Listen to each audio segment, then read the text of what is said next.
Hai teman, selamat datang di channel Sekate New. Jangan lupa pada teman-teman untuk like, komen, dan subscribe supaya tidak ketinggalan update dari channel ini. Mimin ucapkan terima kasih. Selamat menyaksikan. Sandiwara bangkrut sang direktur ke istri bab 84. Jumat barokah. Kita lanjutkan lagi ceritanya keesokan harinya. Selamat pagi Mas Adrian. Sapa seorang wanita langsung. Adrian jawab antusias. Selamat pagi sayang. Namun kalimat ucapan itu menggantung tiba-tiba ketika Adrian melihat dan menyadari yang menyapa bukanlah sang istri. Naya, di mana Mairo? Tanyanya kemudian setelah menelan roti bakar yang dikunyahnya. Adrian celingukan menengok ke arah setiap sudut ruangan yang biasa tertangkap oleh pandangan matanya. Namun tanda-tanda keberadaan Mairo tidak juga ia temukan. Tadi Mairo pamit mau belanja dengan tukang sayur di depan sana mas, saut Naya tersenyum begitu mendaratkan pantatnya ke kursi ruang makan. Sejak kapan? Sehabis subuh tadi, Naya masih berkata santai sambil menyantap sarapan yang ia siapkan sendiri. Lalu yang menyiapkan ini? Dahi Adrian berkeringat. Roti bakar yang ditinggalkan separuh pun belum sanggup ia lanjutkan. Aku yang siapkan, jawab Naya. Gimana? Enakan? Imbuhnya bersemangat. Sontak, pikiran Adrian menarik ingatannya pada kemeja yang dikenakannya. Tanpa ia bertanya, sudah ia pastikan sendiri jika kemeja ini pun Naya yang siapkan. Lalu anggapan Mairo tidak marah? Sepertinya tebakan Adrian juga salah. Meski belum tahu penyebabnya, namun Adrian yakin ada sikap Mairo yang berbeda. Hanya saja titik masalahnya di mana itu yang harus ia cari tahu. Tanpa melanjutkan sarapannya lagi, Adrian bergegas bangkit dari duduknya, kemudian berlalu cepat menuju luar rumah. Panggilan Naya pun tidak lagi ia hiraukan. Waktu masih ada lebih dari 1 jam. Setidaknya masih cukup jika Adrian harus mencari keberadaan sang istri lebih dulu. Kata Naya, Mairo berbelanja dengan tukang sayur. Mungkin hanya perlu menunggu sebentar. Dia pasti akan kembali dalam beberapa menit lagi. Toh sudah sejak habis subuh Mairo keluar.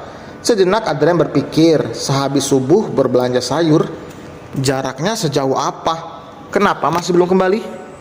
Namun belum sampai 5 menit Adrian menunggu di depan pintu pagar. Pandangan matanya sudah bisa menangkap sosok Mairo yang dari kejauhan. Ia pun menghela napas lega, tinggal menunggu sang istri berdiri di depan dirinya, lalu mencoba berbincang sambil bertatap mata. Dengan begitu Adrian bisa memastikan jika Mairo memang sedang marah padanya atau tidak. Sambil memanaskan mesin mobil di depan garasi, Adrian kemudian menghampiri Mairo yang sudah sampai di halaman rumah. Ia menghentikan langkah sang istri lalu berdiri tepat di depannya. Sayang, kamu dari mana? Tanya Adrian basa-basi sambil melirik kantong kresek berisi sayur dan buah yang Mairo bawa. Namun lagi-lagi Mairo sepertinya masih menghindar menatap dirinya. Belanja. Mairo hanya menjawab pendek sambil memandang sekeliling. Tatapannya bahkan tidak sedikit pun mengarah ke wajah suaminya. Kok lama? Ya jauh. Mairo, udah siang, berangkat aja, aku mau masuk dulu. Mendengar kata-kata singkat bernada ketus dari istrinya, Adrian seolah tak bisa berkutik. Ia tidak mampu menanyakan alasannya. Selain karena situasinya tidak pas, juga kondisi rumah yang sedang ada orang lain membuat ia tidak leluasa merayu istrinya. Hal yang biasa Adrian lakukan setiap kali Mairo tampak marah. Adrian menghela napas panjang, kemudian mengikuti langkah Mairo dari belakang untuk masuk dan mengambil peralatan kerja.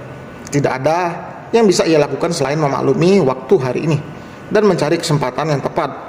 Dari belakang Mairo berjalan, tanpa sengaja Adrian melihat sepatu yang melekat di kaki istrinya itu.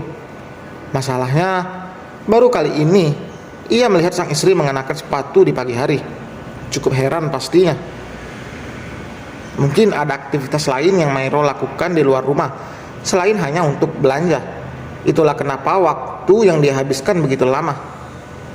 Iya, Mairo pasti sedang menjalankan program diet, hal yang dia janjikan sebelumnya. Tapi kenapa harus ada acara marah segala sih? Apa alasannya? Adrian belum mampu bertanya selain hanya bergumam dalam hati. Mas, sarapannya nggak dihabiskan.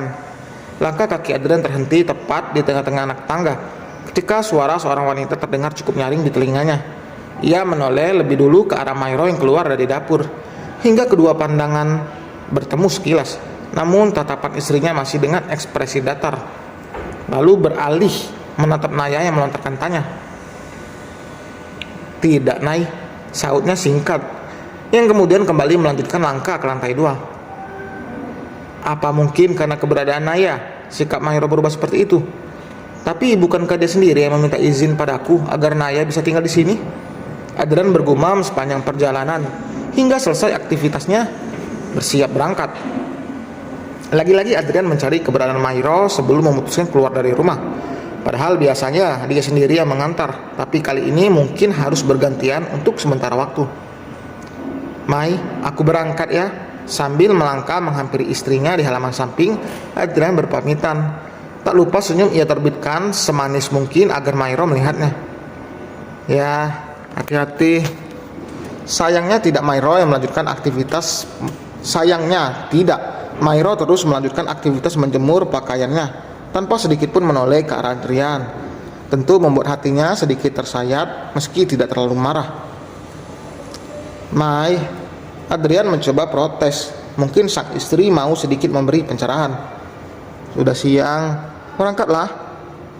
Iya sayang, kamu hati-hati di rumah ya. Ya. Terpaksa Adrian berlalu dengan lesu. Setelah hempasan napas panjang ia keluarkan karena melihat sikap Mairo itu. Dia masih menyembunyikan alasannya, namun waktu saat ini memang tidak pas untuk mengungkapkan. Jadi mau tidak mau Adrian harus menunggu. Ketika baru akan masuk ke dalam mobil, samar Adrian mendengar seseorang memanggil namanya. Refleks ia celingukan. Namun melihat Naya menghampiri dari dalam rumah, sudah Adrian tebak jika ternyata dialah yang memanggil.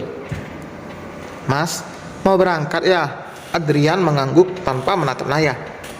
Iya, jawabnya singkat. Boleh aku ikut mas? Pinta Naya setengah memohon. Ikut? Maksudnya? Adrian yang belum mengerti hanya mengeringkan dahi. Iya, aku numpang ke arah rumah sakit. Kebetulan satu arah. Tapi Nay, aku sedang. Please, mas. Naya memotong cepat sebelum Adrian beralasan. Aku harus meminta resep dokter soal obat aku. Obatnya sebelumnya aku lupa naruhnya. Jelas Naya kemudian. Melihat wajah pucat menghias bahkan di seluruh tubuh Naya yang tampak lemas, Adrian tak tega. Terlebih seperti ada cairan merah yang terlihat tertahan di lubang hidungnya. Naya, itu Adrian merujuk apa yang ia lihat. Naya pun menyadari. Iya mas, soalnya hari ini aku nggak minum obat, jadi seperti ini, saut Naya. Ya udah, ayo. Adrian pun mengajak, berusaha menyempatkan waktu untuk membantu mantan istrinya itu. Namun ketika keduanya hampir masuk ke dalam mobil, Mairo berhasil menghentikan. Ia melangkah cepat menghampiri Naya. Kamu nggak perlu minta resep dokter dan menebusnya, pasti akan butuh waktu lama, ujarnya. Tapi aku harus minum obat Rah, sebelum ada banyak darah yang keluar. Naya menjelaskan dengan wajah sedikit panik. Iya, aku tahu. Tapi ini ada obat yang aku tebus kemarin. Aku lupa mau kasih kamu. Mairo pun menunjukkan kantong berisi obat yang ia tebus sesuai resep dokter ketika memeriksa kondisi Naya. Apa? Naya bergumam, tidak percaya. Tapi melihat fakta kebenaran yang ada, ia tentu tidak bisa lagi mengelak dan beralasan agar tujuan ikut dengan Adrian bisa tercapai. Dan selesai teman, terima kasih telah mendengarkan. Jangan lupa like, komen, dan subscribe. Ini mendekati akhir-akhir dari cerita ini. Bentar lagi tamat nih. Akhirnya bentar lagi tamat. Oke, terima kasih telah mengikuti. Bye.